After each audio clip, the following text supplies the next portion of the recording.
여러분은 유전무죄, 무전유죄라는 말을 들어보셨나요? 아마 영화나 뉴스를 통해서 한 번쯤은 다들 들어보셨으리라 생각되는데요. 그래도 간단히 설명해드리면 돈이 있는 사람은 죄가 없고 돈이 없는 사람은 죄가 있다는 말로 똑같은 죄를 짓고도 돈이나 계급에 따라 다른 처벌을 받는다는 의미입니다.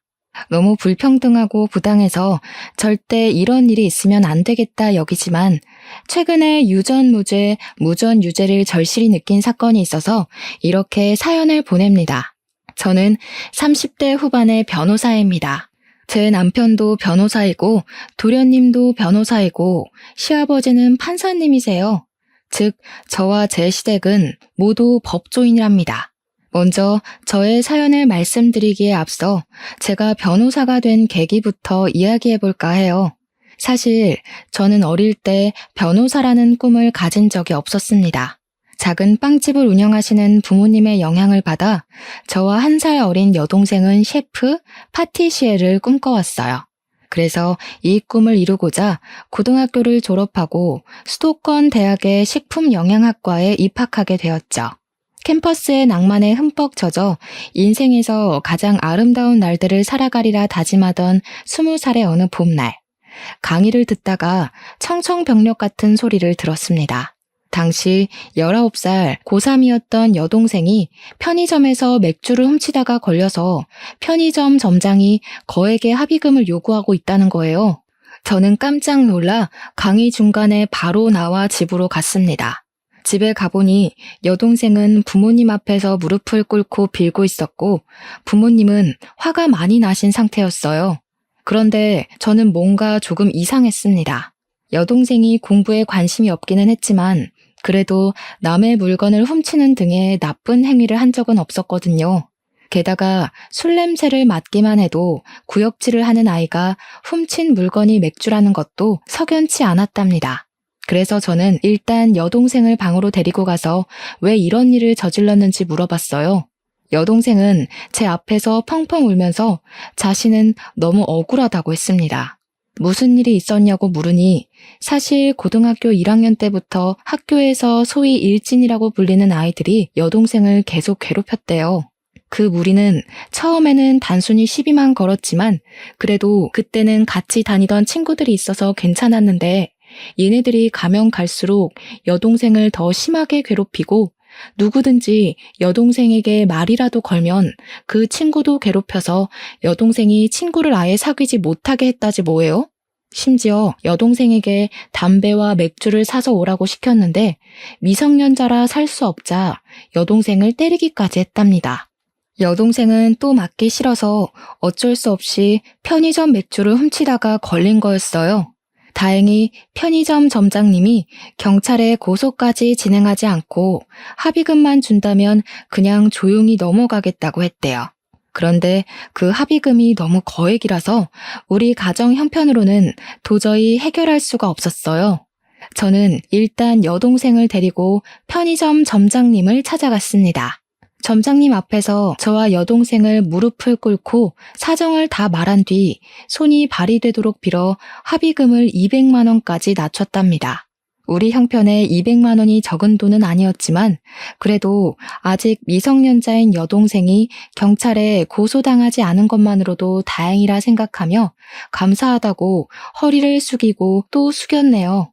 그리고 여동생을 지독하게 괴롭힌 그 일진들을 가만두지 않겠다는 생각으로 다음날 부모님과 함께 여동생의 학교 교장실로 향했습니다. 교장실에서 교장 선생님, 담임 선생님, 그리고 그동안 여동생을 괴롭힌 학생들을 다 불러놓고 하나하나 이야기를 했어요. 그런데 선생님들의 반응이 시큰둥했습니다. 알고 보니 이 일진들은 다들 경찰, 변호사, 대형 병원 의사 등 잘 사는 집안의 딸들이었고 학교에 기부도 정말 많이 했더라고요. 반면에 우리 집은 빵집의 매출이 잘 나오지도 않았고 게다가 이번에 제가 대학교를 입학하게 되어 돈 나갈 곳이 배로 더 많아진 상황이었어요. 그 덕에 기부금은 엄두도 내지 못했죠. 그래서인지 교장 선생님, 담임 선생님도 가해 학생들을 따끔하게 처벌하지 못했답니다. 결국 가해 학생들은 별다른 징계도 없이 학교에 그대로 다녔고 여동생은 합의금 명목으로 약간의 돈을 받고 일이 무마되었습니다. 그 뒤로 가해 학생들은 제 동생을 돈 없는 빵집 딸이라고 폭행하며 더 심하게 괴롭혔고 여동생은 그 괴롭힘을 이기지 못해 고3 여름방학을 앞두고 자퇴를 하게 되었어요. 괴롭힘에 지쳐서 쫓겨나듯이 고등학교를 자퇴한 동생을 보며 저는 지금 제가 한가하게 캠퍼스의 낭만을 꿈꾸며 살 주제가 안 된다는 생각이 들었습니다. 부모님이 작은 빵집 사장님이 아니라 사자 직업을 가진 분이었다거나 우리 집에 돈이 정말 많이 있었다면 과연 세상을 19년밖에 살지 않은 어린 여동생이 이렇게 억울하게 당했을까 싶더라고요. 여동생을 보며 저는 정정당당하게 싸워서 이길 수 있을 만한 직업을 가져서 우리 가족을 지켜야겠다고 결심했습니다. 그래서 그 뒤로 하루에 3시간만 자며 공부를 했어요. 정말 그때는 이렇게 공부를 하다가 죽을 수도 있겠구나 하는 생각이 들 정도로 이 악물고 공부를 해서 서울국공립대학교에 법대로 편입을 했습니다. 편입한 대학교에서도 장학금을 타기 위해 눈에 불을 켜고 공부를 했고 그 결과 4년 내내 장학금을 타며 학교에 다녔어요. 그 뒤 로스쿨에 입학했는데 로스쿨 학비가 엄청 비싸더라고요. 그래서 로스쿨에서도 그야말로 죽을 힘을 다해 공부해서 장학금을 받고 다니고 변호사 시험도 한 번에 합격해서 정식 변호사가 되었네요. 중간중간에 공부가 너무 어렵고 힘들어서 포기하고 싶을 때가 정말 많았지만 여동생을 억울하게 만든 그 사람들에게 언젠가는 반드시 복수할 것이라는 일념 하나로 이 악물고 버텼던 것 같아요.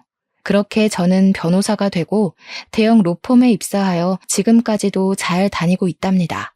제가 20대의 전부를 바쳐 변호사가 될 동안 여동생도 고등학교 자퇴 후 검정고시를 통해 고등학교 졸업장을 땄어요. 그 뒤 친척이 운영하는 제법 큰 레스토랑에 취업해서 일하며 한식, 중식, 일식, 양식 조리사 자격증을 취득했답니다. 여기에 만족하지 않고 레스토랑에서 경력을 쌓아 최근에 조리 부분에서 최고의 자격증이라고 불리는 양식 조리 기능장 자격증까지 따고 지금은 레스토랑의 주방장까지 되었습니다. 이렇게 저와 여동생은 과거의 아픔을 발판 삼아 성공하기 위해 악바리처럼 살았어요. 저는 경주마처럼 옆을 보지 않고 성공과 복수만을 위한 삶을 살았죠. 이렇게 앞만 보며 달려오던 어느 날 제가 근무하는 로펌에 새로운 변호사가 왔어요. 나이는 저보다 4살이 많았고 이름은 김지훈이었는데 원래는 개인 변호사 사무실에서 일하다가 실력을 인정받아 스카웃되어 왔더라고요. 제 옆자리에 앉아 이것저것 알려드리고 이야기하다가 점점 친해지게 된 우리는 둘이서만 밥도 먹고 술도 마시게 되었습니다. 함께 술을 마시며 대화를 해보니 지훈 씨는 저와는 너무 다른 세계의 사람이더라고요. 저는 남들이 보기에 부족해 보이지 않으려고 앞만 보고 쉴 새 없이 달려와 변호사가 되었지만 지훈 씨는 넉넉한 집안에서 아무 고민 걱정 없이 공부에만 열중하며 살아왔어요. 우리 집은 어렸을 때 가족끼리 해외여행은 고사하고 국내 여행도 한번 가기 힘들었는데 지훈 씨는 매년 가족끼리 해외여행도 다녀오고 정말 여유롭고 풍족하게 잘 살아왔습니다. 저는 사실 그런 지훈 씨가 부럽기도 하고 남자로서의 호감도 생겼어요. 하지만 너무 우리 집과는 차이가 크게 나서 사귀고 결혼한다는 것은 아예 꿈도 꾸지 않았습니다. 그런데 지훈 씨가 자꾸 제게 호감을 보이고 만나자고 하는 것이 아니겠어요? 처음에는 당연히 거절하고 싫다고 했지만 숨길 수 없는 재채기처럼 제 마음도 숨기기 어렵더라고요. 결국 우리는 연인이 되었고 점점 깊은 사이가 되어 결혼에 관한 이야기도 나누게 되었습니다. 저는 처음에는 결혼을 하지 못하겠다고 했어요. 잘 사는 남자 집안과 평범하디 평범한 여자 집안의 결혼은 솔직히 쉽지 않잖아요. 이렇게 좋은 사람인데 상처를 주고받으며 남보다도 못한 사이가 되기는 싫었거든요. 하지만 지훈 씨는 나에게 자꾸 결혼하고 싶다는 뜻을 내비쳤고 저는 어쩔 수 없이 우리 집 사정에 관해서 얘기했습니다. 저는 우리 집이 잘 살지 못하니 예단이며 혼수도 원하는 만큼 준비하지 못할 것이고 우리 친정에서 결혼에 대한 지원은 한 푼도 없을 것이라고 했죠. 지은 씨는 그게 뭐 어떠냐고 하며 집안이나 배경이 아닌 저 자체가 좋아 결혼하고 싶다고 하더라고요. 그리고 바로 지은 씨는 우리 집으로 가서 친정 부모님께 정식으로 인사를 드렸습니다. 부모님은 저와 지은 씨가 서로 좋다면 결혼에 반대하지는 않겠지만 집안 형편이 차이가 너무 나서 저를 좋아하실지 모르겠다고 걱정하셨어요. 그래서 일단 지은 씨 부모님을 만나 뵙기로 하였습니다. 일주일 뒤 지은 씨 집을 방문하기로 약속한 날이 되었어요. 지은 씨는 흔하디 흔한 빌라에서 사는 저와는 달리 제법 규모가 있는 마당 딸린 주택에서 살고 있더라고요. 지은 씨는 대문에서부터 잔뜩 긴장해 있는 저의 손을 꼭 잡고 같이 들어갔습니다. 그때 그 손이 얼마나 따뜻하고 힘이 되는지 아직도 그때 제 손에 있던 촉감을 잊을 수가 없네요. 집에 들어가니 시부모님이 아주 인자한 미소를 지으시며 저를 반겨주셨어요. 도련님도 아주 환하게 웃어주시는데 모든 긴장이 싹 풀리더라고요. 시어머니께서 정성스럽게 준비해주신 음식을 먹고 거실에 앉아 커피를 마시면서 이런저런 이야기를 나눴습니다. 우리 지훈이한테 이야기는 많이 들었어요. 친정이 빵집을 한다고 했죠? 네, 어머니. 작은 빵집을 운영하고 계세요. 장사가 잘 되는 것은 아니라서 경제적으로 여유롭지는 못하게 자랐답니다. 그래도 그 어려운 와중에도 공부를 열심히 해서 대형 로펌 변호사가 되었네요. 사실 지훈이한테 경미 씨가 경제적인 형편이 많이 차이 난다고 하며 결혼을 하지 않겠다고 했다는 소리를 들었어요. 그런데 우리는 그렇게 생각하지 않아요. 경제적으로 어렵지만 그래도 열심히 살아서 이렇게 변호사가 된 경미 씨가 대단하고 존경스럽기까지 해요. 그러니까 우리 지훈이가 싫은 것이 아니라면 결혼하지 않겠다는 소리는 하지 않았으면 좋겠어요. 저는 사실 지훈 씨의 부모님이 우리 집 사정을 듣고 결혼시키지 못하겠다고 하시면 어쩌나 정말 많이 걱정했어요. 우리 집은 그냥 작은 빵집이지만 지훈 씨는 아버지가 판사님이시잖아요. 그런데 저의 지난 과거를 높이 칭찬해 주시며 제게 존경스럽다고까지 하시는데 눈물이 다 나더라고요. 그래서 저도 모르게 그 앞에서 펑펑 울었네요. 제가 갑자기 울자 다들 깜짝 놀라셨어요. 죄송해요. 사실 그동안 정말 힘들게 살아왔고 지은 씨는 너무 잘 살아서 둘이 결혼한다는 것은 언감생심이라고 생각했습니다. 오늘 이 자리에 오면서도 제가 감히 부모님을 만나 뵈어도 되나 두렵고 떨리는 마음으로 왔어요. 그런데 이렇게 부족한 저를 따뜻하게 맞이해 주시고 저를 좋게 봐주셔서 정말 몸둘 바를 모르겠어요. 너무 감사합니다. 지은 씨는 우는 저에게 휴지를 건네주고 시어머니는 우는 저를 꼭 안아주며 그동안 정말 고생 많았다고 했습니다. 그러면서 아들만 있는 시어머니의 딸이 되어달라고 하셨어요. 저는 눈물을 흘리며 알겠다고 했고 지은 씨와 결혼을 약속했습니다. 그날 이후 우리의 결혼 준비는 아주 빠르게 진행되었어요. 예물, 예단, 혼수 다 필요 없다고 하시고 사무실 근처에 좋은 집도 마련해 주셨습니다. 그렇게 우리는 싸움 한 번 없이 결혼까지 하게 되었답니다. 결혼 후 남편과 행복하게 살고 있던 어느 날이었어요. 도련님이 결혼하고 싶은 여자가 생겼다며 시부모님께 정식으로 인사드리기 전에 저희 부부에게 먼저 소개하고 싶다는 거예요. 그래서 우리는 여동생이 근무하고 있는 레스토랑에서 보기로 약속을 정했습니다. 공부만 하느라 여자에는 관심이 하나도 없다던 도련님이 갑자기 결혼하고 싶다며 여자를 소개한다니 너무 기대되었어요. 우리 부부는 설레는 마음으로 레스토랑에 먼저 가서 자리를 잡았습니다.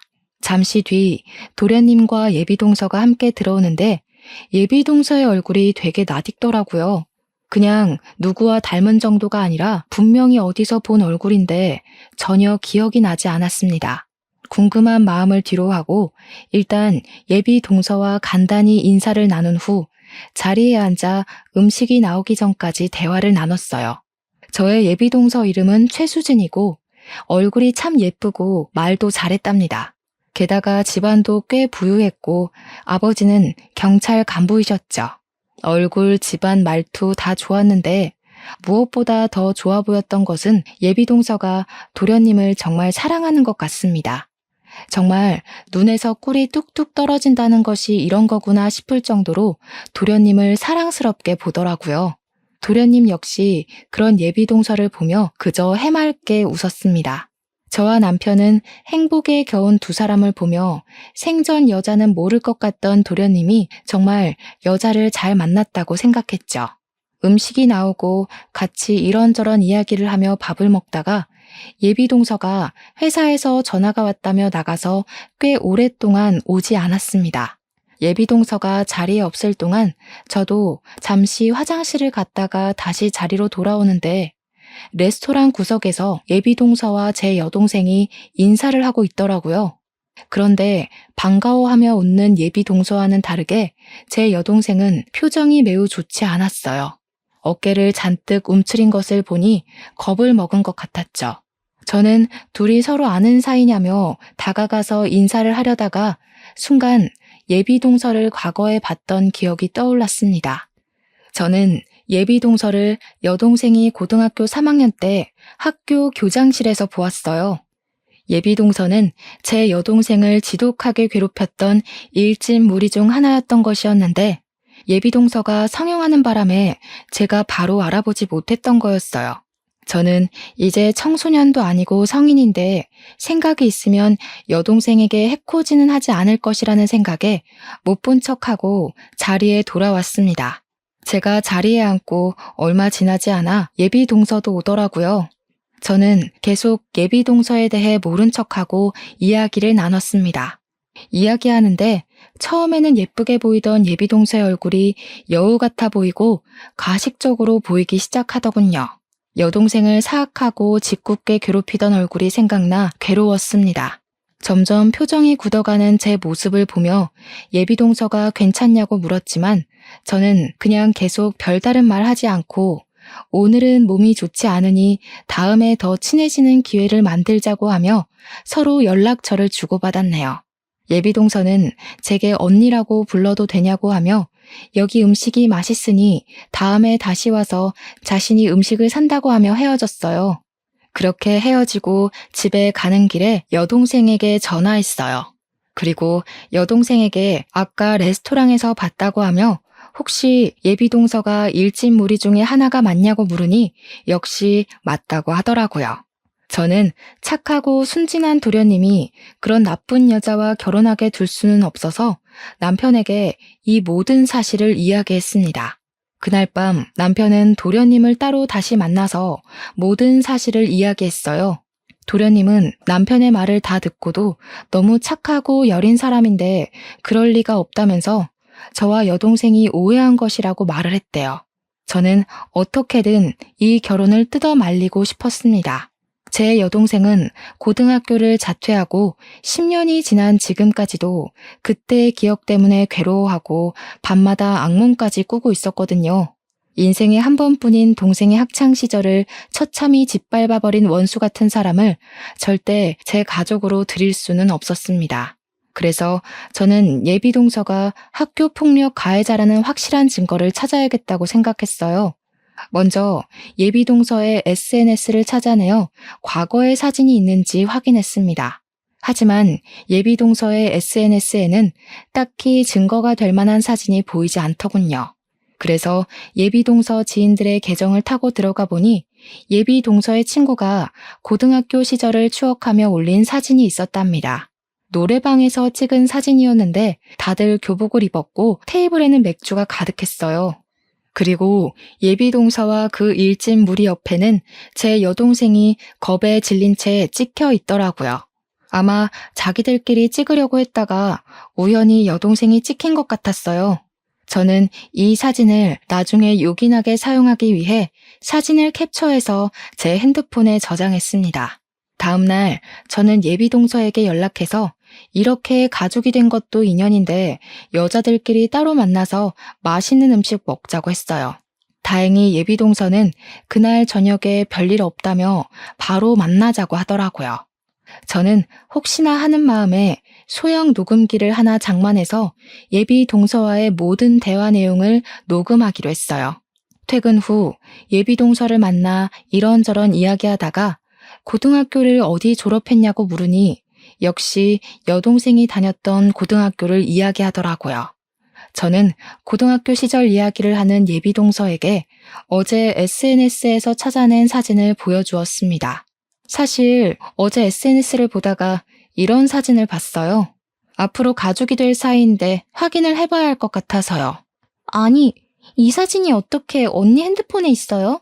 그런데 기분이 좀 그러네요. 도련님하고 결혼한다고 제 뒷조사하는 거예요? 제가 무슨 범죄라도 저질렀을까 봐요? 뭔가 취조당하는 기분이네요. 취조가 아니라 그냥 결혼 전 확인하는 것이죠. 그리고 어차피 남들 다 보라고 SNS에 사진을 올리는 건데 이거 한번 찾아봤다고 그렇게 기분이 상할 일인가요? 나 참 어이가 없어서. 그래서 지금 이렇게 나한테 따지듯이 이야기하는 이유가 뭔데? 변호사라고 해서 마음대로 이렇게 사람 뒷조사해도 되는 거야?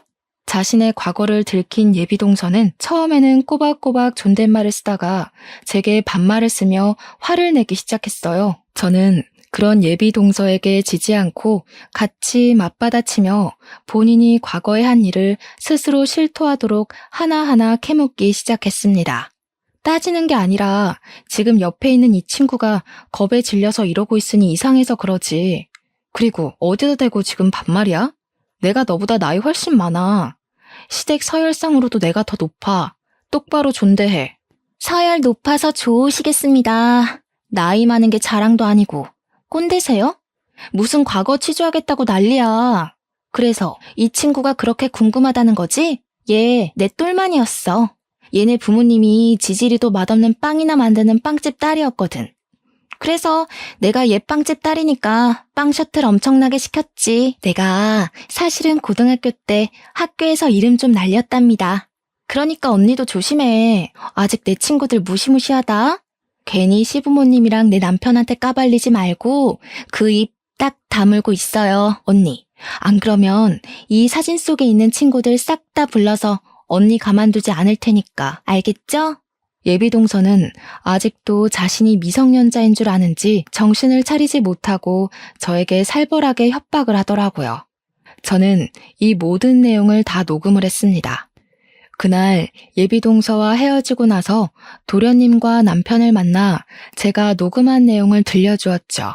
도련님은 매우 충격을 받아 아무 말도 하지 못하고 계셨어요. 왜 아니겠어요. 도련님 인생에 처음으로 사랑한 여자였는데 그 여자의 실체가 일진이었다니 충격이 아주 크실 만도 했죠. 그렇게 일주일 정도가 지났습니다. 사무실에서 일하고 있는데 여동생이 울면서 전화가 왔습니다. 예비 동서가 그때 자신을 괴롭혔던 일진 무리와 함께 레스토랑으로 찾아왔다는 거예요. 식당에 와서 자신이 결혼하니 돈을 달라고 협박하고 돈이 없다고 하자 단체로 폭행을 했다는 거 있죠. 왜 가만히 맞고만 있었냐고 하니 여동생은 고등학교 시절에 너무 호되게 당해서 얼굴만 봐도 너무 무섭다는 거예요.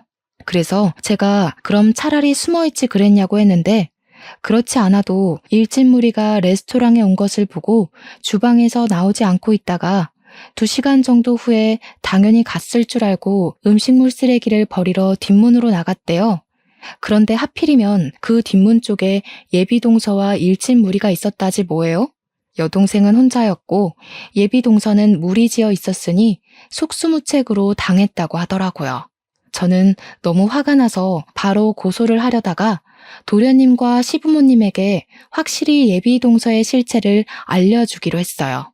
일단 정확한 증거 확보를 위해 동생이 폭행당한 곳으로 갔어요. 다행히 동생이 폭행당한 장소에 레스토랑에 CCTV가 있었고 근처에 주차된 자동차도 있더라고요. 바로 레스토랑의 사장님인 사촌에게 부탁해서 CCTV와 자동차 블랙박스 영상을 확보했습니다. CCTV와 블랙박스를 보니 아주 가관이더라고요. 이 영상만 보아도 특수폭행죄로 실형을 살 수 있는 상황이었습니다.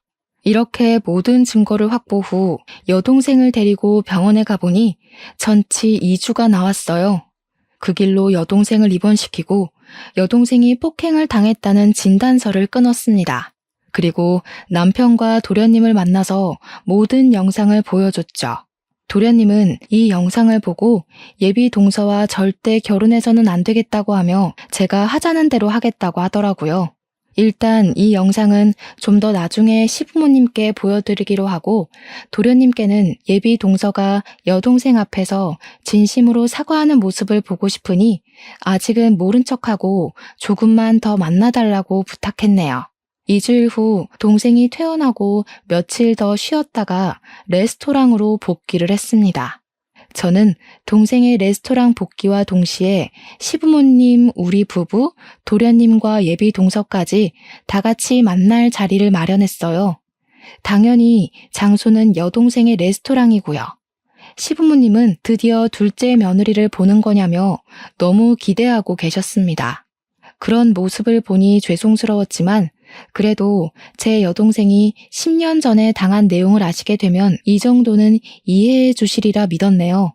드디어 예비 동서의 실체가 낱낱이 드러날 날이 되었어요.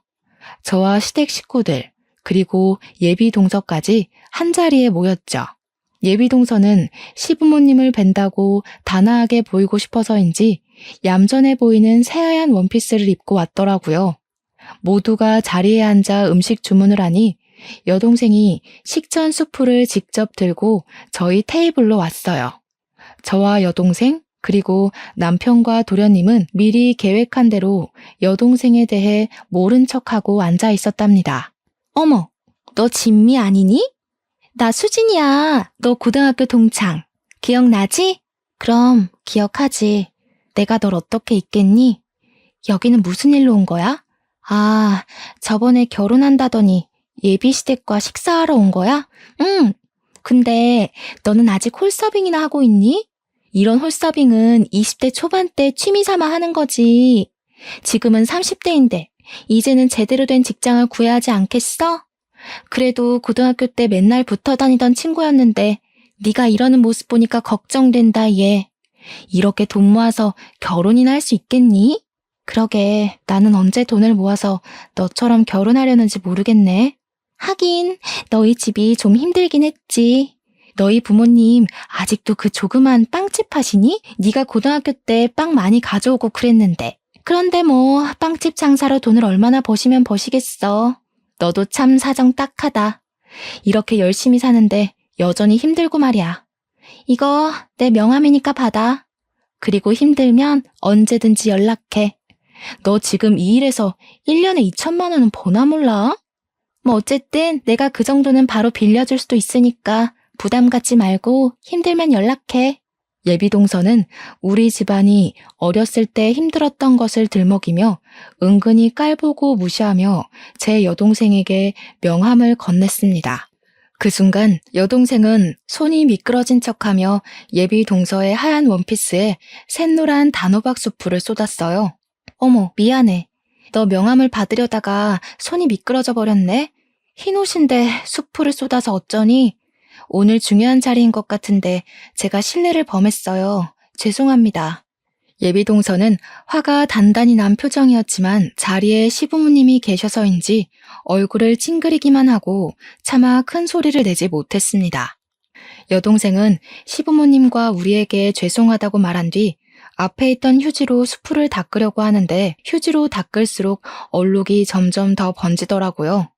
오늘 예쁘게 보인다고 비싼 옷 산 것 같은데 누렇게 물들어서 어떻게 해요? 꼭 화장실 실수한 것 같네.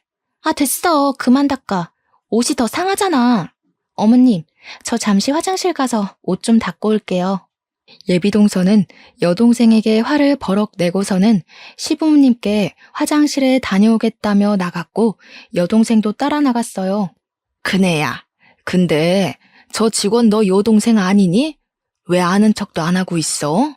어머님, 사실은 예비 동서가 제 여동생을 괴롭힌 학교폭력 가해자예요. 미리 말씀 못 드려서 죄송해요. 저 여자 인성이 얼마나 바닥인지 어머님 아버님께 보여드리려고 일부러 이 레스토랑에서 만나자고 한 거예요. 자세한 내용은 이따가 저 여자 오면 자세히 말씀드릴게요. 일단 저 지금 화장실 좀 다녀오겠습니다. 저는 제 동생이 예비 동서에게 큰 실수를 저질렀으니 분명히 동생한테 뭐라고 할 것으로 생각해서 화장실로 갔는데 예비 동서가 없더라고요. 혹시나 해서 레스토랑 뒷문으로 가봤더니 거기에 예비 동서가 있었고 그곳에서 제 동생을 괴롭히고 협박하고 있었답니다. 저는 몸을 숨기고 휴대폰을 꺼내서 몰래 영상을 찍기 시작했어요. 야, 너 미쳤냐? 오늘이 어떤 자리인데 이런 실수를 저질러? 이 옷이 얼마짜리인 줄이나 알아? 네가 여기서 한 달간 뼈 빠지게 홀서빙을 해도 살 수 있을까 말까 한 옷이야. 하긴 너 따위가 이렇게 좋은 옷을 알 리가 없지. 그저 거적대기 같은 옷만 입던 애가 뭘 알겠어? 예비 동서는 화가 많이 났는지 여동생의 머리와 어깨를 밀치며 위협적인 행동을 하더라고요. 야, 너 내 옷 이딴 식으로 만들어놨으니까 돈 내놔. 고등학교 때도 나한테 돈이며 빵이며 잘 갖다 바쳤잖아. 내가 왜 나한테 돈이라도 맡겨놨어? 또 맞고 싶어서 환장했냐? 이게 어디서 지금 눈을 쌍심지를 켜? 멍청한 년. 그러다가 또 얻어 터져서 병원 신세 지지 말고 좋은 말 할 때 돈 가져와라. 넌 내 똘만이잖아. 설마 그새 잊은 거 아니지? 그때의 아름다운 추억들 말이야. 궁상맞게 굴지 말고 다음 주에 여기 다시 올 테니까 그때 돈 두둑히 준비해놔라. 저는 이 모든 것을 다 몰래 찍어서 재빨리 다시 레스토랑으로 들어갔습니다. 제가 자리에 앉고 얼마 지나지 않아 예비 동서도 들어오더라고요.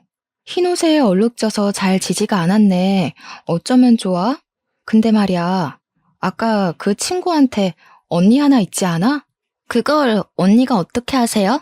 그 친구의 언니가 바로 나거든. 그래서 나는 네가 고등학교 때 그 친구에게 무슨 짓을 벌였는지 다 알고 있었단다. 어머님, 아버님, 사실 여기 앉아있는 예비 동서는 제 여동생을 자퇴까지 시킨 악랄한 범죄자예요. 저의 폭탄 발언에 예비 동서는 당황한 표정을 지으며 도련님과 시부모님의 눈치를 보더라고요. 하지만 그것도 잠시 바로 자신의 표정을 숨기고 여유 있는 척을 하며 바로 말을 이어갔습니다.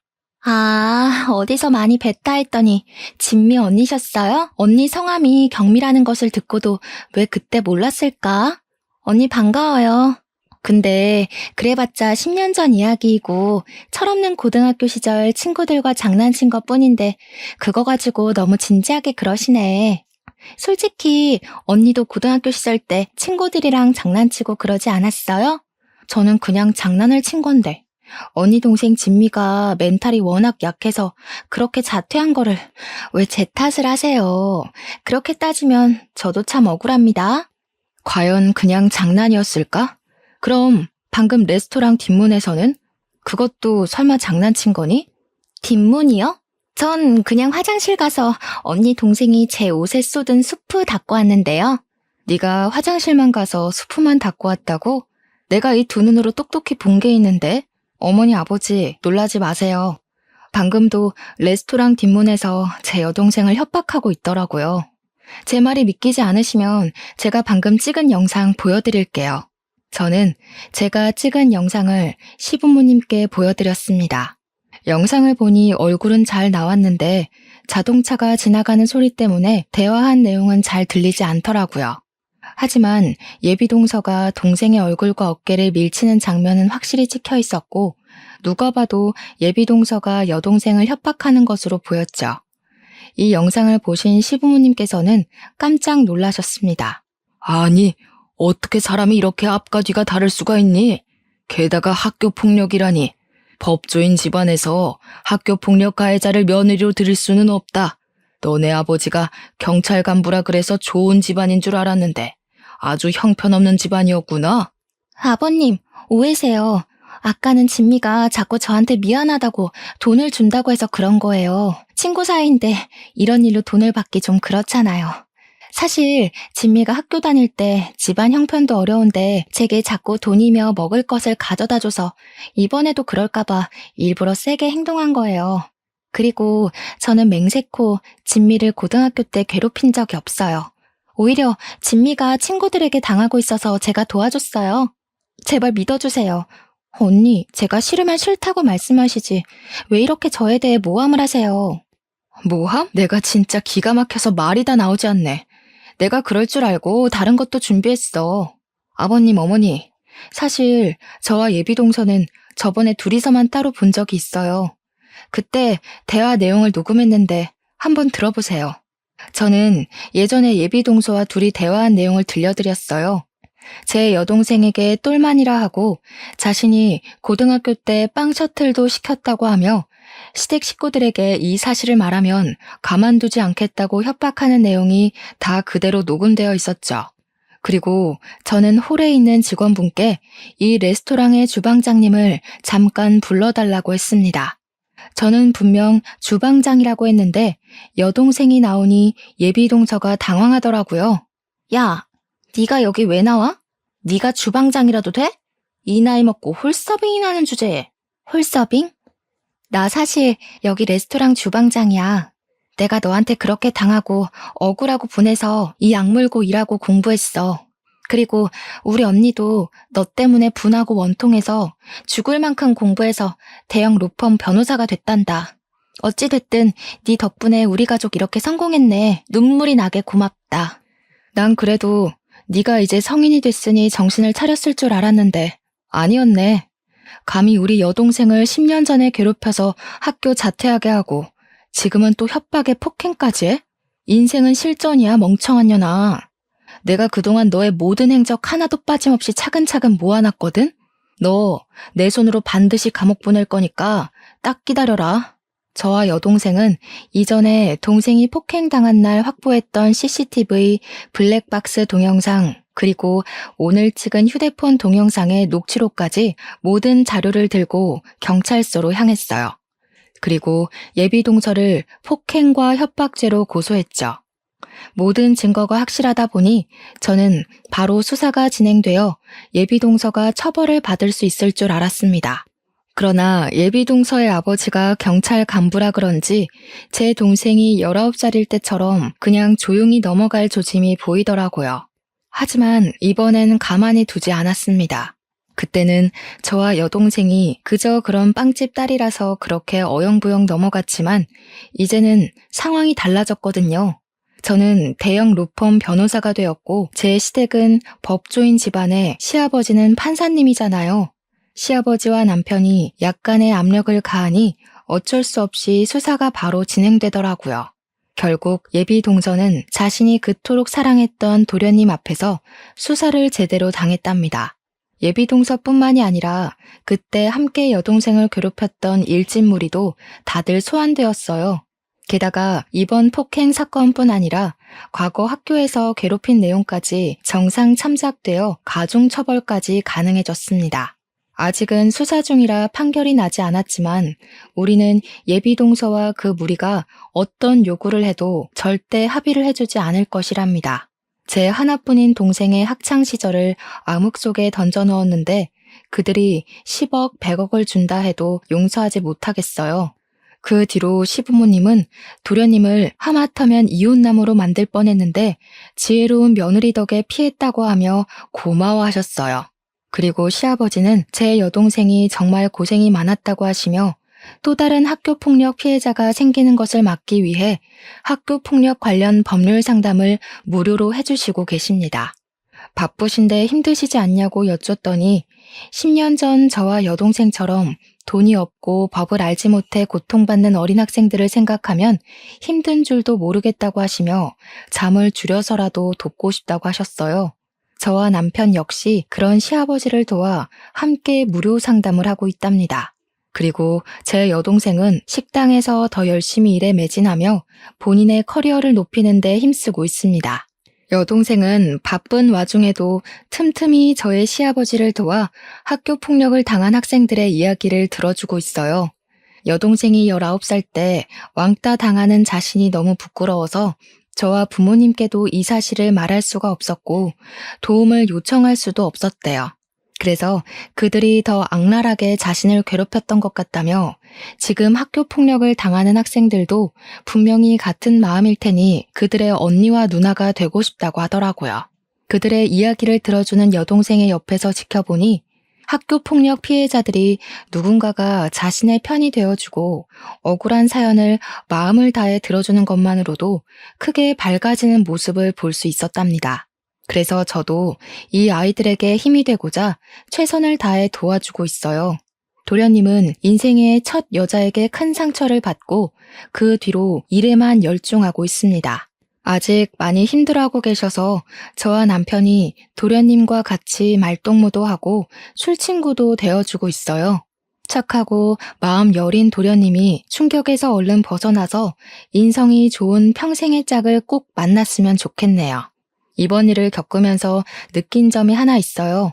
제가 20살 때는 돈도 없고 정말 아무것도 없는 너무 평범한 집안이라 이들에게 그저 당하기만 했지만 이제는 변호사가 되고 주변에 법조인들이 있으니 같은 상황에서 다른 결과가 나오는 것을 두 눈으로 똑똑히 보게 되었습니다. 예전에는 돈이 없기만 해서 그냥 그런가 보다 하고 살았는데 약간의 돈과 권력이 생기니 확실히 달라지기는 하네요. 사회가 많이 달라졌다고는 하지만 아직은 유전무죄, 무전유죄가 통하는 세상이라는 것을 확인하니 뭔가 씁쓸하더라고요. 사실 제가 변호사가 되게 된 계기가 정의를 위해서가 아니라 단순히 약간의 힘과 권력을 얻기 위해서였잖아요. 하지만 제가 이런 일들을 겪고 나니 다양한 이유로 억울한 사람들을 위해 정말 정의로운 변호사가 되도록 노력해야겠다는 생각이 드네요. 그리고 많이 부족하지만 저를 며느리로 받아주시고 지금까지 시집살이 한번 시키시지 않은 우리 시부모님께 진심으로 감사하다는 말 꼭 드리고 싶네요. 제가 변호사가 되었지만 판사의 신 시아버지의 입김 아니었으면 이렇게까지 하지는 못했을 거예요. 마지막으로 말하지 못할 사정으로 힘든 길을 걷고 계시는 분이 계신다면 저와 동생의 이야기를 통해 위로와 용기를 얻으셨으면 좋겠습니다. 저 역시 힘든 분들에게 힘이 되는 변호사가 되고자 노력하겠습니다. 저의 이야기 들어주셔서 감사합니다.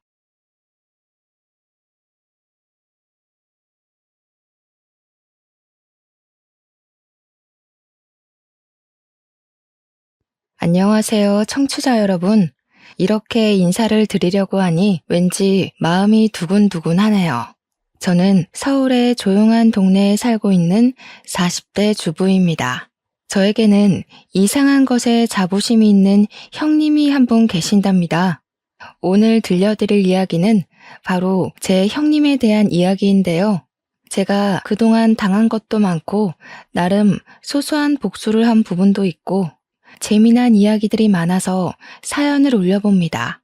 지금부터 기가 막힌 우리 형님을 퇴치한 이야기를 시작해 보도록 하겠습니다. 저는 어렸을 때부터 그냥 특출나게 잘하는 것도 없고 못하는 것도 없고 가난하지도 않고 부자인 것도 아닌 그런 평범한 삶을 살았습니다. 우리 주변을 둘러보면 누구나 한 명쯤은 있는 그런 평범한 애 있잖아요. 그게 바로 저였습니다. 단지 외동딸이었기 때문에 하고 싶은 건 한 번쯤 다 해볼 수 있고 갖고 싶은 것이 비싼 것만 아니라면 손에 쥘 수 있는 그런 아이였죠. 문방구에서 파는 열쇠고리라던가 연예인 책받침이라던가 그런 소소한 물건들을 사는데 주저가 없었다는 거였어요. 제가 뭐 어릴 때부터 명품을 휘감고 다니거나 한 건 아니었고 나름 학생들이 많이 쓰고 입는 브랜드들은 부모님께서 잘 사주셨었죠. 그냥 남들처럼 중고등학교 다니면서 친구들이랑 떡볶이 사 먹고 야자 땡땡이 치고 노래방 가고 대학에 다니면서 노트북 사고 친구들이랑 옷 구경하고 학교 앞 호프집에서 맥주도 한잔하는 그런 평범한 삶이요. 그런 저에게 중학교 시절부터 친하게 지내온 절친이 하나 있었습니다. 그 친구는 위로 오빠가 둘이나 있었는데요. 막내딸임에도 불구하고 항상 외동딸인 저를 부러워했습니다.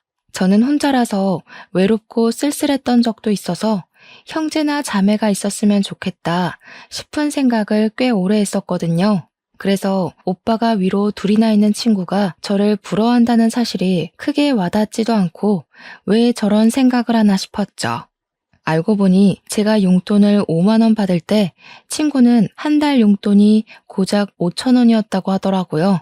위에 오빠가 둘이나 있었고 나이 차이가 있었으니까 학원비며 생활비며 돈이 많이 들어간다는 이유에서 막내딸에게는 자연스럽게 용돈을 많이 주지 못했던 것이었어요. 친구는 항상 삶에 대한 불평, 불만이 질비했고 저는 그것이 자연스럽게 내가 외동이기 때문에 혜택을 받는 거구나 하고 생각하게 되었습니다. 그 관계는 쭉 지속되었고 결혼할 때도 마찬가지로 같은 불평과 불만을 들어야 했습니다. 제가 친구보다 먼저 시집을 갔는데 우리 집 같은 경우는 제가 개혼이고 제 결혼식이 마지막 결혼식이지 않겠어요? 그래서 부모님께서 빵빵하게 지원을 해주셨습니다. 우리 남편이 둘째 아들이긴 했지만 집이 그럭저럭 꽤 괜찮게 살았기에 저희 집과 마찬가지로 지원을 잘 해주셨습니다. 호텔에서 손님들 많이 불러 결혼식을 했고 식대도 11만 원이었지만 부족함 없이 준비했습니다. 손님들이 양가에서 무척이나 많이 자리해 주셔서 북적북적하긴 했지만 호화스럽게 만인의 축하를 받으면서 성대하게 올렸습니다. 신혼여행도 몰디브로 다녀왔고 신혼집도 시댁에서 마련해 주신 덕분에 빚 없이 출발을 할 수 있어 매우 감사했죠. 혼수도 부모님께서 일일이 챙겨주셨기 때문에 저희 부부의 새 출발은 아무 평탄하게 이루어졌습니다. 거기다가 제 남편이 IT 기업에 다니고 있어서 연봉이 꽤 높은 직군이었고 저는 웹디자인 일을 하면서 외주 일도 받고 쇼핑몰 일도 받아서 했기에 수당이 짭짤했어요. 웹디자이너의 특성상 재택근무로 일을 하고 싶은 시간에 맞춰 마감만 지키면 상관없었기에 일정이 자유롭기도 했고요. 하지만 제 친구는 저와 전혀 다른 형태의 결혼식을 올렸습니다. 저 다음에 바로 결혼을 했기에 친구들 사이에서도 비교되기 시작했어요. 1시간 반마다 예약이 턱턱 잡혀있는 웨딩홀에서 결혼식을 올렸고 홀도 매우 작았으며 웨딩홀 이용 고객들이 전부 한데 모여 식사를 하는 분위기였죠. 뷔페 메뉴도 그다지 좋지 않고 가성비 좋은 메뉴들로 구성이 되어 있어서 별로였다고 할까요? 음식도 식어 있고 맛도 없고. 그런데 친구는 전부 그 불평을 자기가 막내딸이어서 이런 거라고 오빠들 다 장가 보내고 나니까 돈이 없어서 이렇게 된 거라고 하더라고요. 그러면서 저한테 늘 외동이라 부럽다, 외동이라 좋겠다, 나도 외동이었으면 좋겠다 하는 이야기를 했죠. 저는 그 말이 지겨우면서도 친구를 위로해 주었어요. 결국 동남아로 신혼여행을 떠나는 친구를 보면서 저도 결심을 했죠. 내 친구의 삶이 얼마나 고단하고 남을 부러워하는 마음이 연속되었는지 알았기에 아이는 하나만 낳아야겠다고 말이죠. 저의 이런 마음을 잘 알아주신 건지 시댁에서도 아이를 많이 낳아서 다복하게 살아야 한다는 강요 같은 게 전혀 없으셨어요. 오히려 저에게 아이를 많이 낳아봐야 힘들기만 힘들지 절대로 살면서 좋을 일 별로 없을 거라고 하셨죠. 시댁에 처음 방문한 날부터 아이 계획을 물어보시고 하나만 낳아서 잘 키우면 된다고 몇 번이나 이야기하셨을 때 의아하긴 했는데 그 이유를 금방 알게 되었어요. 바로 남편의 형인 아주버님네가 조카를 글쎄 넷이나 낳아서 키우고 있더라고요. 그렇다고 아주버님네가 형편이 아주 좋은 상황도 아니었어요. 아주버님은 몇 번의 사업 실패를 겪은 뒤 겨우겨우 치킨집을 오픈해서 6 식구가 먹고 살고 있었습니다. 저보다 1살이 어린 형님은 애를 키워야 한다는 이유로 직장에 다닌다거나 아르바이트를 한다거나 하지도 않고 있었고요. 그러면 그 집 애들은 무슨 돈으로 키우고 있었냐고요? 치킨집 운영에서 풀칠하는 수준의 생활비와 시부모님 돈으로 생활하고 있었습니다.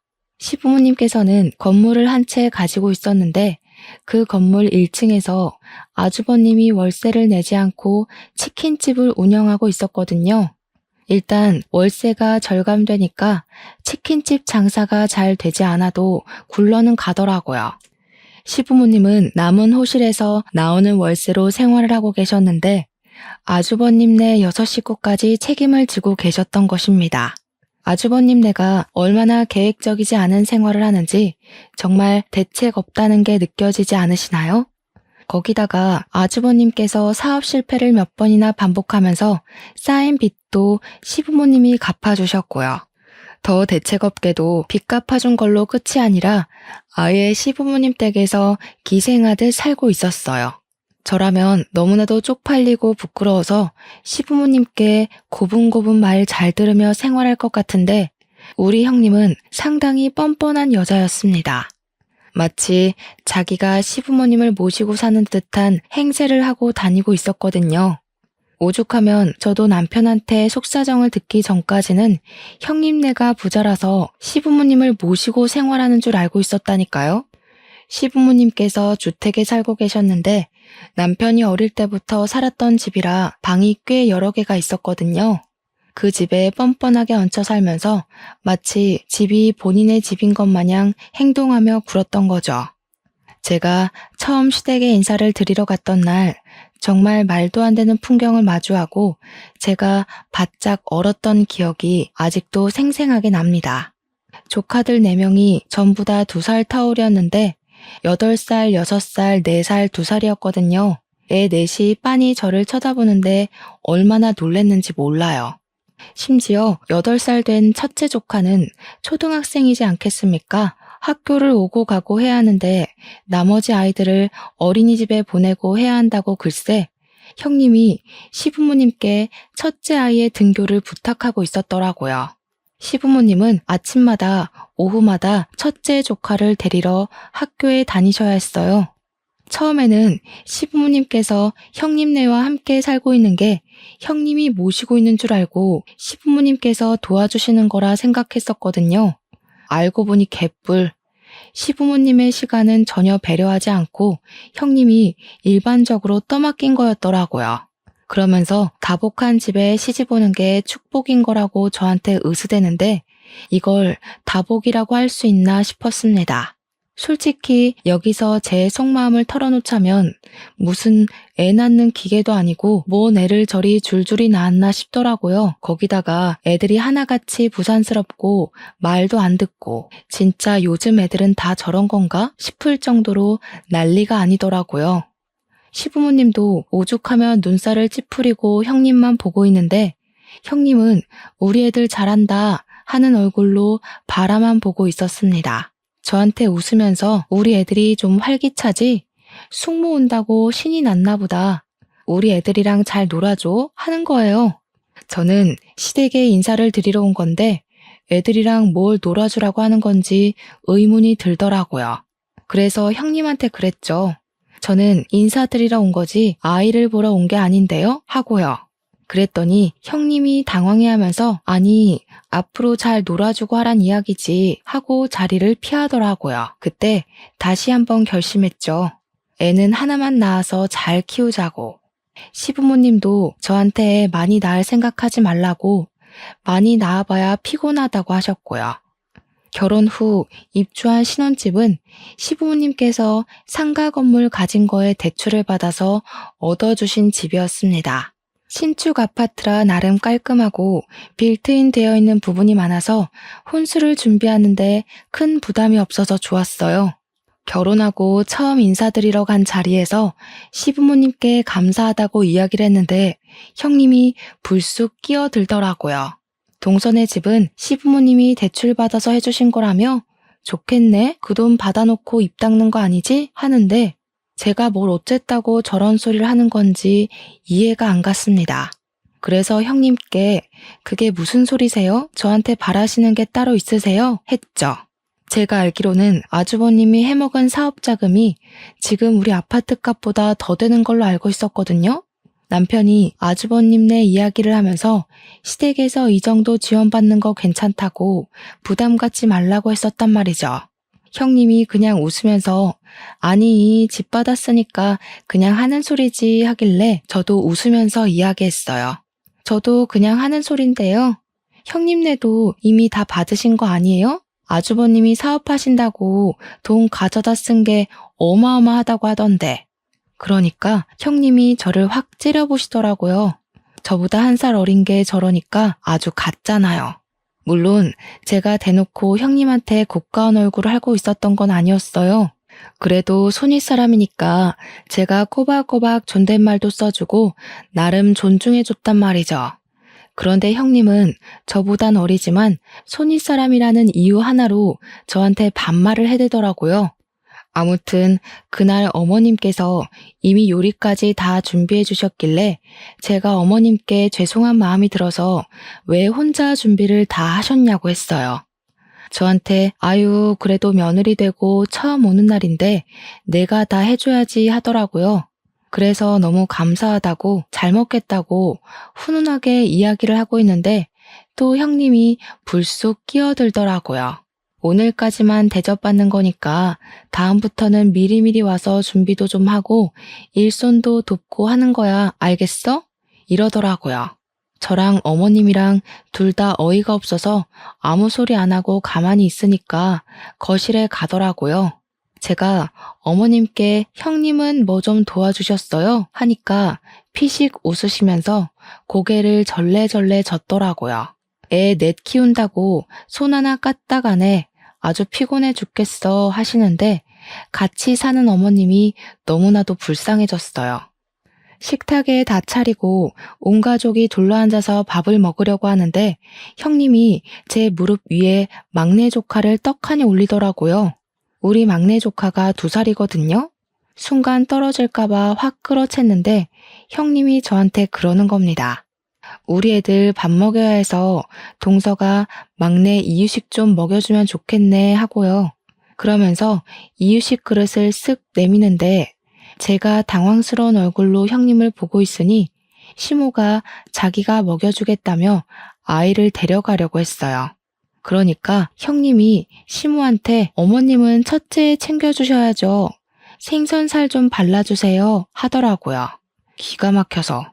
우리 남편 보고는 셋째 조카가 워낙 우리 남편을 좋아한다면서 숟가락에 반찬만 좀 올려주라고 하는데 도대체 누구를 위한 밥상인지 모르겠더라고요.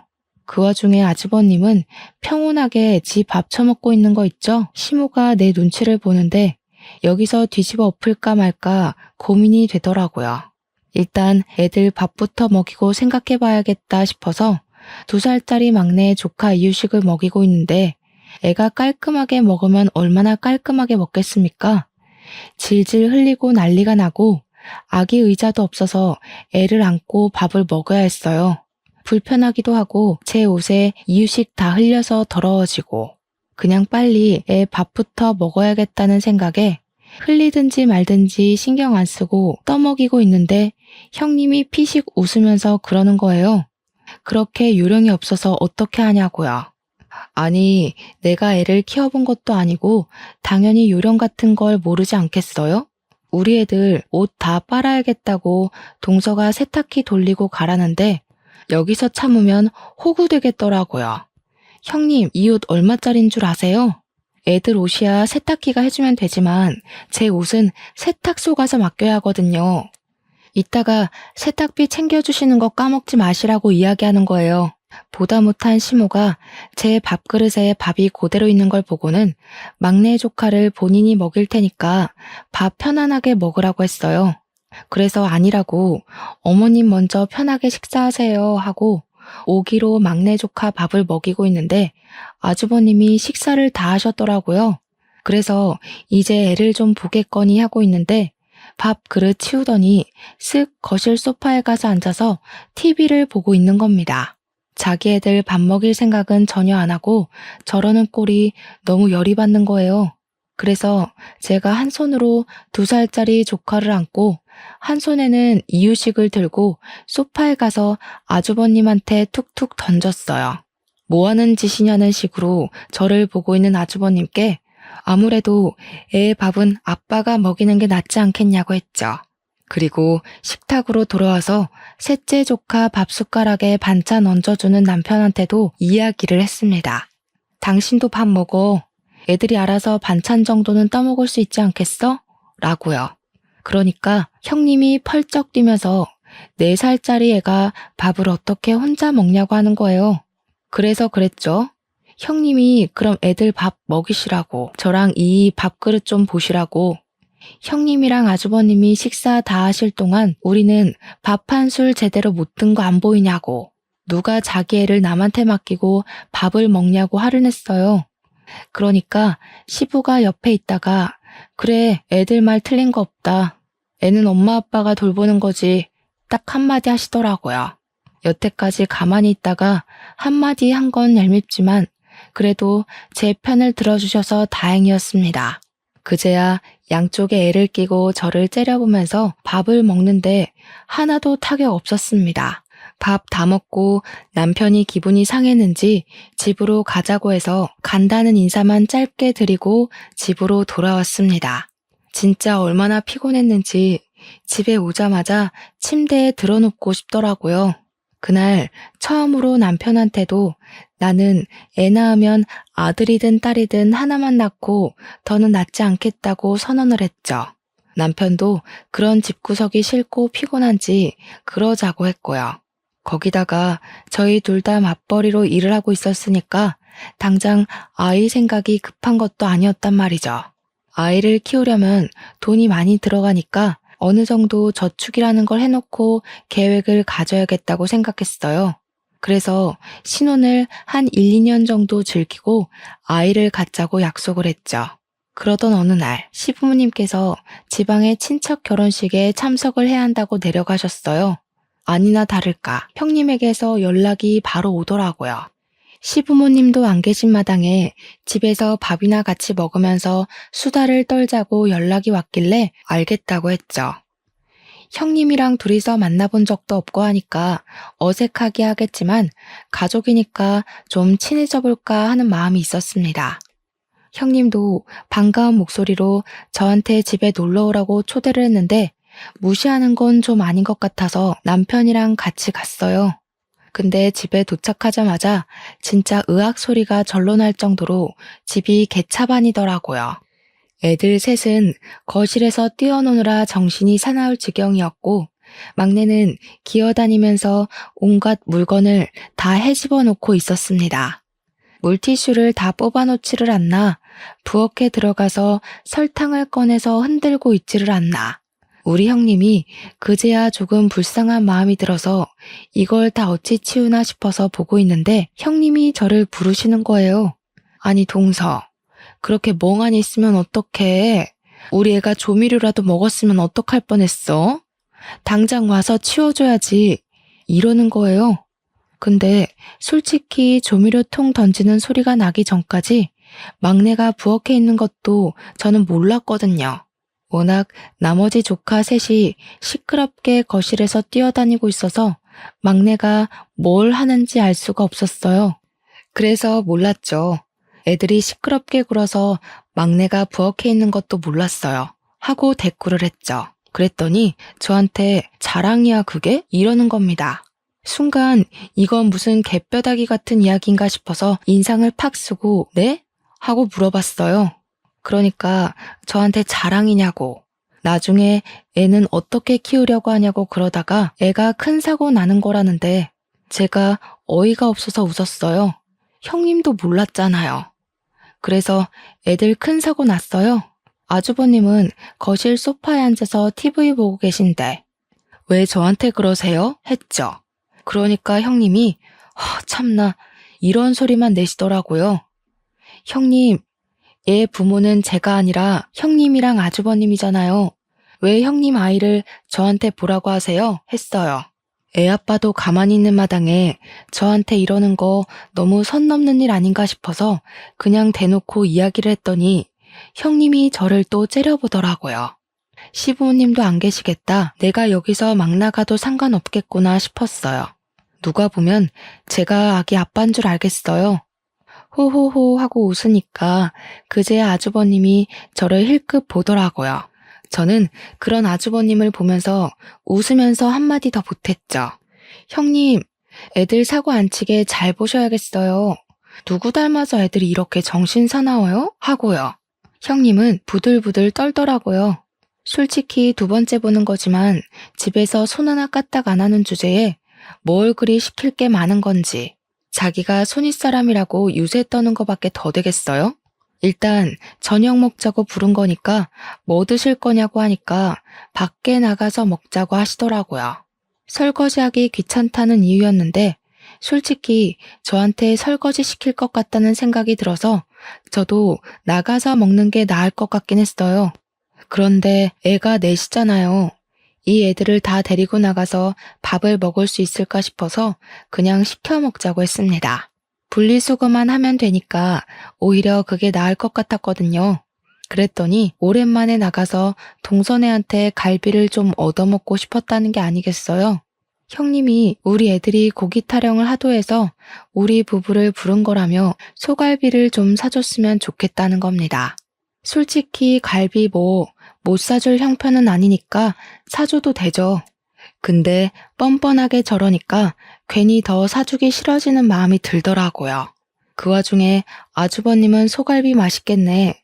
여기 괜찮은 집 있는데 거기로 가자고 옷 걸치고 있고요. 남편을 쓱 쳐다보니까 남편이 그냥 소갈비 한번 사주고 말자는 식으로 말하길래 알겠다고 했어요. 싱글벙글 난리가 난 형님네 6식구 끌고 소갈비 집에 갔는데 조카들이 막내랑 셋째 빼고 다 어느 정도 컸잖아요. 정말 무슨 걸신 들린 사람들처럼 밥을 먹는 거예요. 형님이고 아주버님이고 갈비 처음 먹는 사람처럼 정말 뒤에서 누가 쫓아오는 사람처럼 밥을 먹는데 오죽하면 제가 더 시키면 되니까 제발 천천히 드시라고 할 정도였다니까요. 전 애들이 그렇게 갈비를 잘 뜯는지 꿈에도 몰랐어요. 오죽하면 갈비를 구워주시는 직원이 둘이나 붙어서 양쪽 철판에서 갈비를 굽고 있는데도 먹는 속도를 못 따라가겠더라고요. 저랑 남편은 젓가락 내려놓고 그 거지들이 먹는 꼴을 구경하고 있었어요. 밥을 안 먹어도 배부르다는 말이 뭔지 알겠더라고요. 그냥 처먹는 꼴이 웃겨서 먹고 싶다는 생각이 안 들던데요.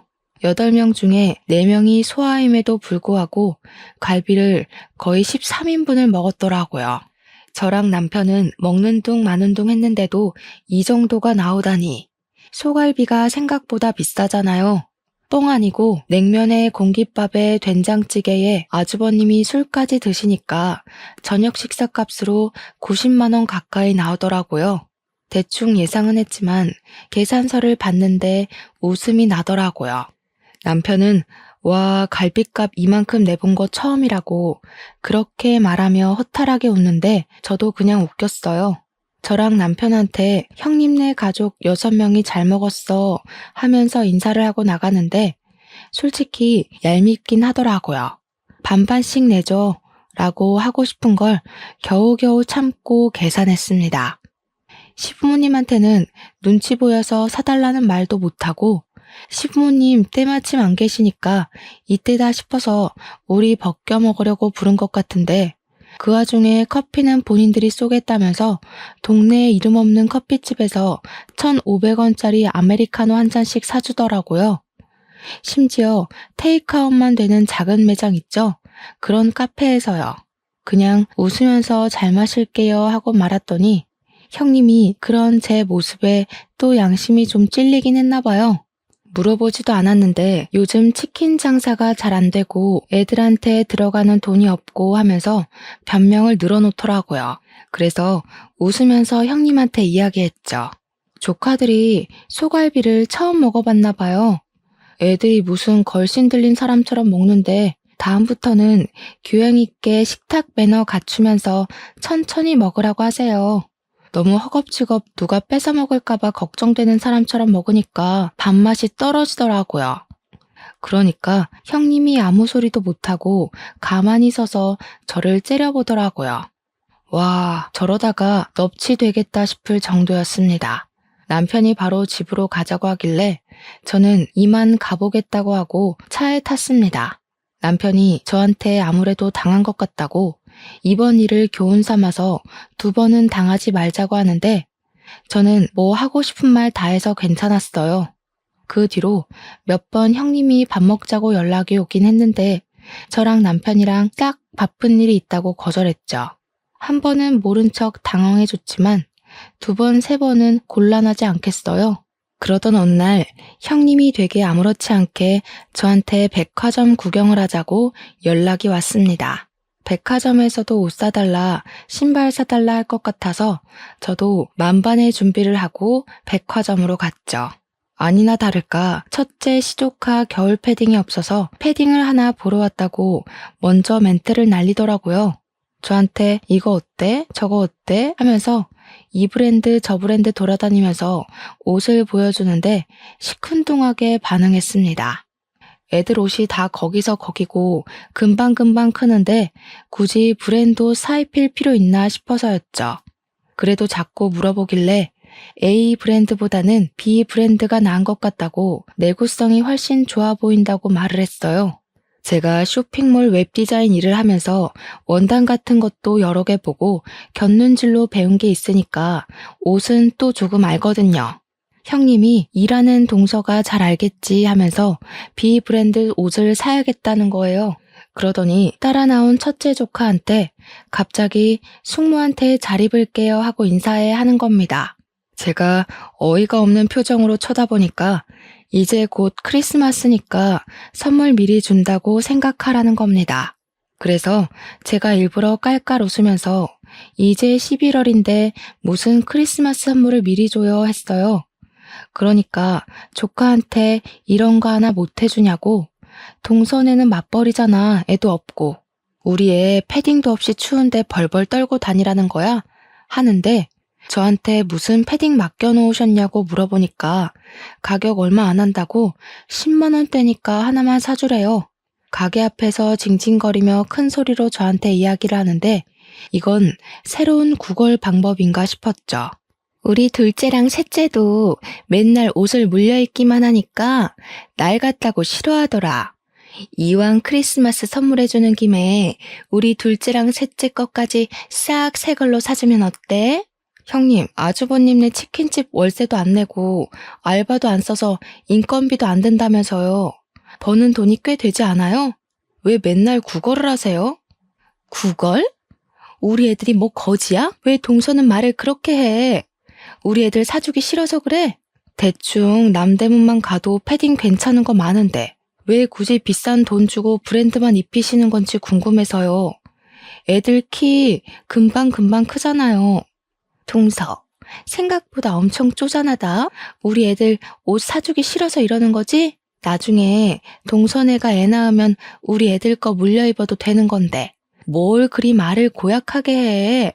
둘째 조카랑 셋째 조카도 자기 형 거 입기 싫다고 하는 마당에 우리 애가 입겠어요? 그리고 아직 임신은커녕 계획도 없는데 벌써부터 우리 애가 물려 입을 거 생각하고 선물을 줘요? 저 지갑 두고 왔어요. 백화점에서 살 거 없어서. 제가 지갑을 두고 왔다고 하니까 진짜로 두고 왔냐면서 제 주머니를 막 뒤지더라고요. 사실은 형님이랑 헤어지고 백화점에서 살 거 사려고 지갑을 일부러 차에 두고 왔거든요. 진짜로 지갑이 나오지 않으니까 씩씩거리면서 본인 카드로 결제하더라고요. 첫째 조카 옷만요. 그러고 집에 와서 남편한테 말하면서 엄청 깔깔거리면서 웃었어요. 패딩 사달라고 부른 거였더라. 염치가 없어도 너무 없는 거 아니냐. 근데 나도 한 방 제대로 먹였다고 했죠. 남편도 씩씩거리면서 자기가 형수한테 한마디 해야겠다고 하는 거 어차피 지갑 없어서 안 사줬으니까 내버려 두라고 했어요. 그렇게 한 달쯤 더 지나서 진짜 크리스마스가 왔고 다른 건 몰라도 시부모님 선물은 챙겨야겠다 싶어서 이것저것 준비를 했습니다. 저희 쇼핑몰에 엄청 질 좋은 울 코트가 나왔길래 어머님이 좋아하실 것 같은 딥그린 색상으로 한 벌 준비하고 홍삼이랑 영양제도 잔뜩 챙겨서 갔어요. 어머님께 크리스마스 선물이라고 코트를 보여드리니까 너무 좋아하셨어요. 좌르르 떨어지는 울코트 질감에 색상도 너무 고급스럽다고 무척이나 좋아하셨습니다. 아버님께는 등산 다니실 때 입기 좋은 가벼운데 내구성 좋은 방수 패딩 하나 해드렸더니 최고의 선물이라고 좋아하셨고요. 어머님께서 코트가 너무 비싸 보여서 이걸 어떻게 입고 다니냐고 너무 좋다, 예쁘다 난리가 나셨는데 형님이 또 불쑥 끼어들대요. 동서, 내 건 없어? 이러면서 입을 삐죽이는데 제가 왜 형님 걸 준비해야 하는지 그러면서 제가 웃으면서 형님이 아랫사람 선물을 준비하셨어야죠. 제 거는 준비 안 하셨어요? 했죠. 그랬더니 형님이 저한테 내가 동서보다 1살 어린 거 몰라? 하는 거예요. 제가 아무 소리 안 하니까 시모한테 가서 어머님 저 이거 한 번만 입어보면 안 돼요? 하더라고요. 시모가 우리 둘째 며느리가 사준 건데 그걸 네가 왜 입어보니? 하고 톡 쏘니까 같이 살면 나눠 입어도 되는 거 아니냐고. 그러더니 쏙 가져가서 지 몸에 걸쳐보는데 어머님이 키가 크시거든요. 형님은 정말 땅꼬마고요.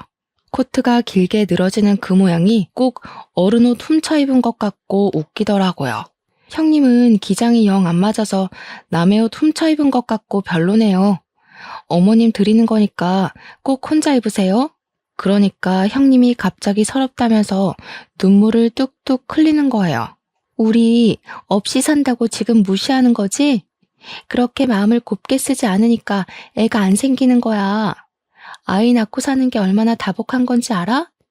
북적북적 사는 게 좋은 거라고.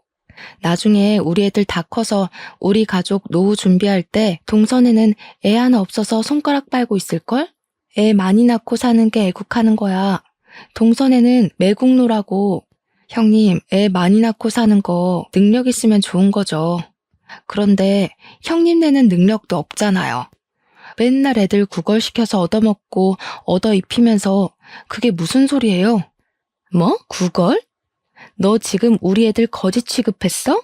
맞는 말이지, 형수.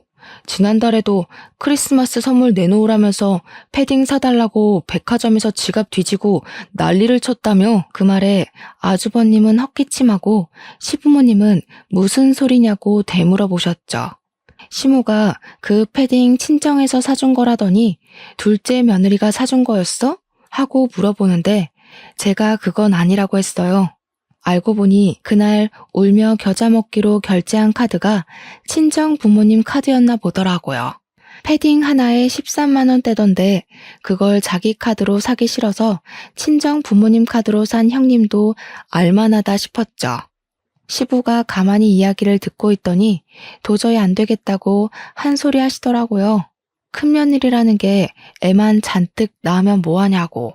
가정교육 하나 안 시켜서 애들이 맨날 말도 안 듣고 사고만 친다고요. 그렇다고 큰며느리가 집안일을 하나 경조사를 챙기나. 크리스마스라고 둘째네가 선물 사오는 동안 첫째네는 뭐 했냐고요. 선물은 바라지도 않는데 부모 등골이나 빼먹고 있다고. 부모한테 들러붙어서 기생충처럼 사는 너네 꼴도 보기 싫다. 이 집에서 너네가 아는 게 뭐가 있어? 그냥 썩 나가, 꼴 보기 싫으니까. 그러니까 형님이 표독스럽게 저를 째려보면서 집안에 제대로 된 인간이 들어왔어야 하는데 꼬리 9개 달린 구미호가 들어왔다지 뭐예요? 제가 자기 자리를 위협하고 있다면서 그때부터 할 말 못할 말 구별도 안 하고 막 내뱉기 시작하더라고요. 너네 부부는 평생에 못 낳고 살 거야. 내가 교회 가서 기도하고 성당 가서 기도하고 절 가서 기도할 거야. 그 말에 시부가 열이 받아서 무슨 미친 소리를 하고 있냐고 소리를 꽥 질렀어요. 첫째네 도와준 돈이 얼만데 그딴 저주를 하고 있냐면서 소리를 치니까 아주버님이 그러는 거예요. 쟤네는 집까지 해줘놓고 왜 자기들만 못 잡아먹어서 안달이냐고 서러워서 살겠냐고요. 그 말에 시부모도 남편도 허하면서 어이없어 하더라고요. 솔직히 어이없을 만하죠. 집 타령하는데 자기들은 생활비 한 푼 안 보태고 오히려 애들 교육비 받아가면서 시댁에 얹혀 살고 있잖아요. 말 들어보니까 형님이 애 핑계대고 청소 한 번을 안 한다던데 이 집에서 나가 살면 오히려 자기들 손해 아닌가요? 막말로 나가서 살겠다고 하면 시부가 당장이라도 집 하나 구해줄 기세였거든요. 첫째 너 그딴 식으로 말하는 거 아니다. 내가 너네는 집 안 해줬어? 전세금 홀라당 사업한다고 말아먹고 이 집에 기어들어온 게 누군데 그딴 소리를 짓거려? 아니, 아버님. 그러면 애가 셋인데다가 그때 임신까지 했었는데, 그런 저희가 길바닥에 주저앉을 순 없잖아요.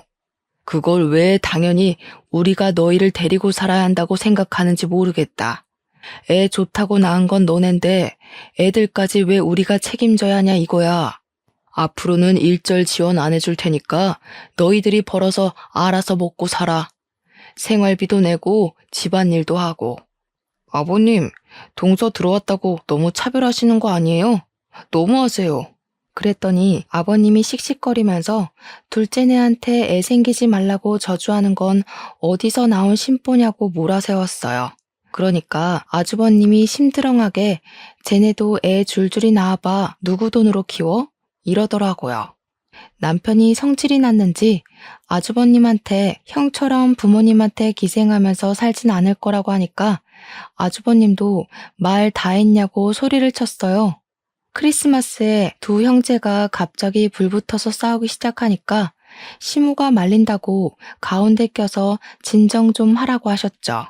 순간 아주버님이 시무의 팔을 확 잡아채면서 좀 나와봐. 저 새끼가 형 무서운 줄 모르고 막 말한다고 어머님을 잡아당겼는데 제가 선물로 사드린 코트를 걸치고 있었단 말이에요. 소매를 확 채다가 팔 부분이 찢어진 거예요. 우두둑 소리가 나면서 팔이 덜렁덜렁 거리는데 시모가 놀래서 내 코트 이러면서 옷을 확인하셨어요. 아주버님이 시모한테 그깟 코트 얼마나 한다고 그걸로 사람 무시하고 그러냐고 우리 안사람이랑 나눠 입을 수도 있는 거 아니냐고 자기 할 말 하대요. 나중에 자기네 아이들 다 크면 할머니 할아버지한테 효도할 거라면서 그것도 모르고 우리 애들 무시한다고 시모가 찢어진 코트 보면서 부들부들 떨고 있는데 눈치도 없이 그러고 있더라고요. 큰아들이고 큰며느리고 손주들이고 다 필요 없다. 썩 나가. 너희가 살면서 지금까지 나한테 이런 비싼 코트 한 벌 사줘 본 적 있니? 둘째 며느리가 챙겨준 게 처음이다, 처음이야. 시모가 소리를 지르면서 이야기하니까 온 가족이 얼어붙은 채로 가만히 시모만 쳐다보고 있었습니다. 너희가 맨날 우리한테 돈 주세요, 뭐 사주세요. 이런 것만 할 줄만 알았지. 우리한테 뭘 해줘 본 적 있니? 애 등원 시키는 것도 내 몫이고 애 밥 먹이는 것도 내 몫이었다. 너희가 이 집에 얹혀 살면서 한 게 뭐가 있어? 나도 네 아버지 결정에 동참하련다. 일절 지원 끊어버릴 거니까 우리 집에서 짐 싸서 나가. 당장 나가.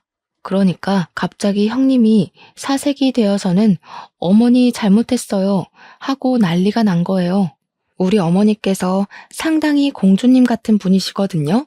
그런데 저렇게 큰 소리를 내면서 이야기하니까 갑자기 위기감이 들었겠죠. 형님이 그러더라고요. 저한테 질투심이 생겨서 그런 거라고 손이 발이 되도록 막 빌고 있더라고요. 솔직히 시부가 지원 안 하겠다고 하는 말까지 흘려드린 것 같아요. 매번 저런 식으로 말해도 결국에는 돈을 쥐어주셨으니까요. 시무가 집 나가라고 하니까 그제야 발등에 불이 떨어진 거죠. 절대 못 나간다고. 자기들이 여기 아니면 어디 가냐고 하는데 시부가 코웃음을 치면서 그러더라고요. 치킨집도 앞으로 건물 월세 내고 쓰라고 너네도 벌만큼 버는 거 아니냐고 했어요. 정 오갈 데 없으면 친정이라도 가서 빌붙어서 살라고. 그러니까 아주버님이 월세 내면 우리 입이 6갠데 그럼 먹고 살 수 없다고 생활비도 안 남는다고 했죠. 시부가 자기 할 바 아니라고 여태 편히 봐줬으면 된 거 아니냐, 유지 못하겠으면 가게 빼라고 호통을 쳤어요. 시모는 그 와중에 소매 붙잡고 이걸 어쩌나 하고 있길래 제가 수선해서 드리겠다고 하고 코트를 챙겨서 살얼음판 같은 시댁을 나왔습니다. 시부도 속 시끄러우니까 이만 다들 나가보라 하셔서 남편이랑 같이 나왔죠. 형님네 보고도 당장 짐 싸라고 오늘부터 당장 안 보고 싶다고 하셨고요. 그렇게 크리스마스를 보냈고 형님네는 날 추워서 못 나가겠다고 버티고 있던 걸 시부모님이 손수 짐까지 싸서 밖에다가 내던졌다고 하더라고요. 결국 형님네는 친정으로 가게 됐고 방 한켠에 6 식구 다리도 제대로 못 뻗고 자면서 눈칫밥 먹고 있다고 하더라고요. 새해는 밝았고 저는 코트 수선해서 시댁에 가져다 드렸는데 은근슬쩍 짐 싸들고 시댁에 온 형님네에는 문도 안 열어주시더라고요. 집안에서 형님네 갈 때까지 숨죽여 있는 동안 웃음이 얼마나 터졌는지 모르겠네요.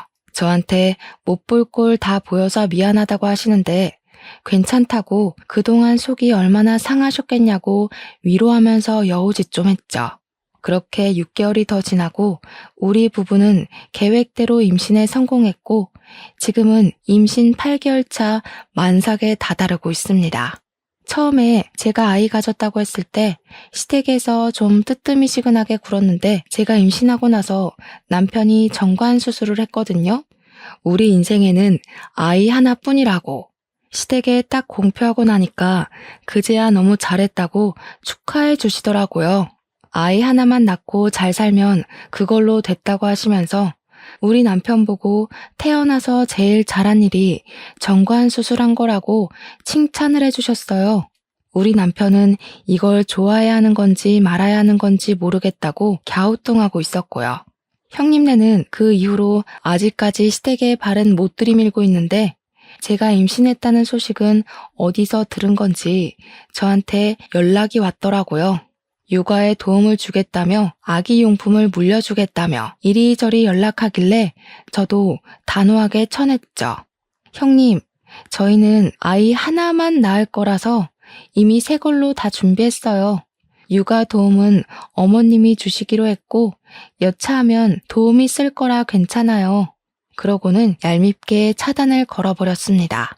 저한테 저주란 저주는 다 퍼붓더니 고스란히 자기가 받아서 지금은 호되게 당하고 사는 중인 거죠 뭐. 이래서 마음을 곱게 쓰고 살아야 한다는 교훈을 다시 한번 얻게 되었네요. 아무튼 저의 이런 사연 어떻게 들으셨나요? 제 긴 사연 읽어주셔서 정말로 감사합니다.